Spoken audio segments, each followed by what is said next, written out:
Roughing It by Mark Twain, Chapter 56. We rumbled over the plains and valleys, climbed the Sierras to the clouds, and looked down upon summer-clad California. And I will remark here in passing that all scenery in California requires distance to give it its highest charm. The mountains are imposing in their sublimity and their majesty of form and altitude from any point of view. But one must have distance to soften their ruggedness and enrich their tintings. A California forest is best at a little distance, for there is a sad poverty of variety in species, the trees being chiefly of one monotonous family: redwood, pine, spruce, fir. And so at a near view there is a wearisome sameness of attitude in their rigid arms stretched downward and outward, and one continued and reiterated appeal to all men to "Shh, don't say a word. You might disturb somebody." Close at hand, too, there is a reliefless and relentless smell of pitch and turpentine. There is a ceaseless melancholy in their sighing and complaining foliage. One walks over a soundless carpet of beaten yellow bark and dead spines of the foliage till he feels like a wandering spirit bereft of a footfall. He tires of the endless tufts of needles and yearns for substantial, shapely leaves. He looks for moss and grass to loll upon, and finds none. For where there is no bark, there is naked clay and dirt, enemies to pensive musing and clean apparel. Often a grassy plain in California is what it should be, but often, too, it is best contemplated at a distance, because, although its grass blades are tall, they stand up vindictively straight and self-sufficient, and are unsociably wide apart, with uncomely spots of barren sand between. One of the queerest things I know of is to hear tourists from the States go into ecstasies over the loveliness of ever-blooming California. And they always do go into that sort of ecstasies. But perhaps they would modify them if they knew how old Californians, with the memory full upon them of the dust-covered and questionable summer greens of Californian verdure, stand astonished and filled with worship and admiration in the presence of the lavish richness, the brilliant green, the infinite freshness, the spendthrift variety of form and species and foliage that make an eastern landscape a vision of paradise itself. The idea of a man falling into raptures over grave and somber California, when that man has seen New England's meadow expanses and her maples, oaks, and cathedral-windowed elms decked in summer attire, or the opaline splendors of autumn descending upon her forests, comes very near being funny. Would be, in fact, but that it is so pathetic. No land with an unvarying climate can be very beautiful. The tropics are not, for all the sentiment that is wasted on them. They seem beautiful at first, but sameness impairs the charm by and by.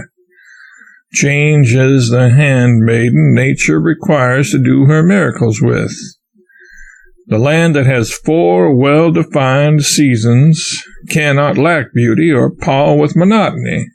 Each season brings a world of enjoyment and interest in the watching of its unfolding, its gradual, harmonious development, its culminating graces. And just as one begins to tire of it, it passes away and a radical change comes, with new witcheries and new glories in its train. And I think that to one in sympathy with nature, each season in its turn seems the loveliest. San Francisco, a truly fascinating city to live in, is stately and handsome at a fair distance, But close at hand, one notes that the architecture is mostly old-fashioned. Many streets are made up of decaying, smoke-grimed wooden houses, and the barren sandhills toward the outskirts obtrude themselves too prominently. Even the kindly climate is sometimes pleasanter when read about than personally experienced. For a lovely cloudless sky wears out its welcome by and by, and then, when the longed-for rain does come, it stays. Even the playful earthquake is better contemplated at a distance. However, there are varying opinions about that. The climate of San Francisco is mild and singularly equable. The thermometer stands at about 70 degrees the year round. It hardly changes at all. You sleep under 1 or 2 light blankets summer and winter and never use a mosquito bar.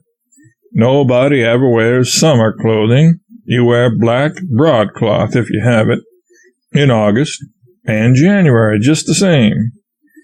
It is no colder and no warmer in the one month than the other.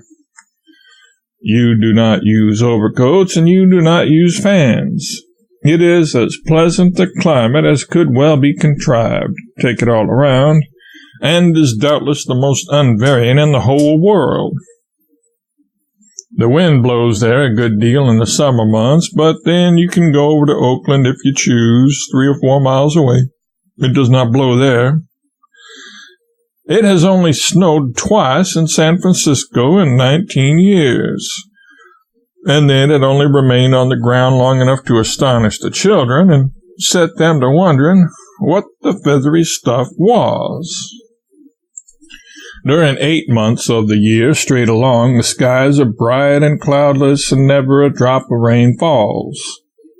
But when the other 4 months come along, you will need to go and steal an umbrella, because you will require it.